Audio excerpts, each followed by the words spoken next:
So here's one for you. It's kind of a flashback. Went back to the shop, got my cubbies today. It's a little chilly with the wind blowing the way it is. And I went through my pocket and I ran across this. And this may not mean anything to you, but 25 months ago, I still would have been at Valero Renewables in Albert City full-time, and my part-time job was at the First Co-op in Marathon.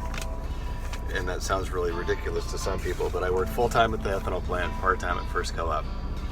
And on my days off, I would either take beans to AGP in Esterville, or I would primarily take corn to Valero, the ethanol plant, Albert City.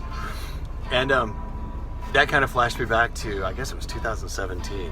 But I've got 3 witnesses to this. On our team would have been Austin and Brian, or Shawn, and I'll tag all these guys in this so they can verify it if they remember.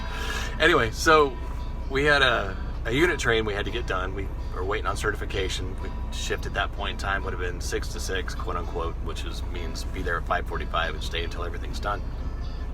We were trying to get a unit train built, and 22 cars out, I think it was.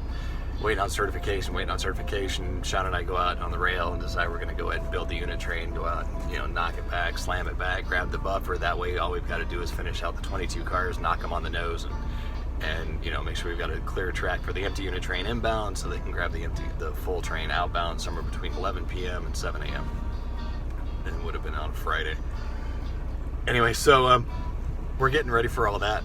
We get back, move's done, we get everything locked in, the train's ready to go. Everything, all we need right now is we have all the, we've cut off all we need to finish the unit. We're in position, we've got the spouts in, we're just waiting on certification so we can turn the pumps on and go to work.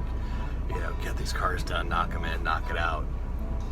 And call over to process, how's it going? Where are we at? Well, it's a little bit out of spec at this point. pH is a little off. How bad is it? Well, it's not bad. It's just a little bit too acidic.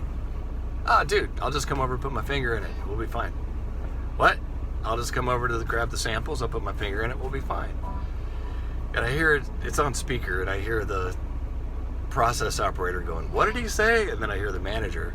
At that point in time, it would have been Tomas. And you're gonna come over and put your finger in the lab sample, and that's gonna fix the acidity problem? I said, "Yeah, man. It's 2017. I'm all about that bass, He hung up on me. Can you believe it? A process operating manager at an ethanol plant. How rude.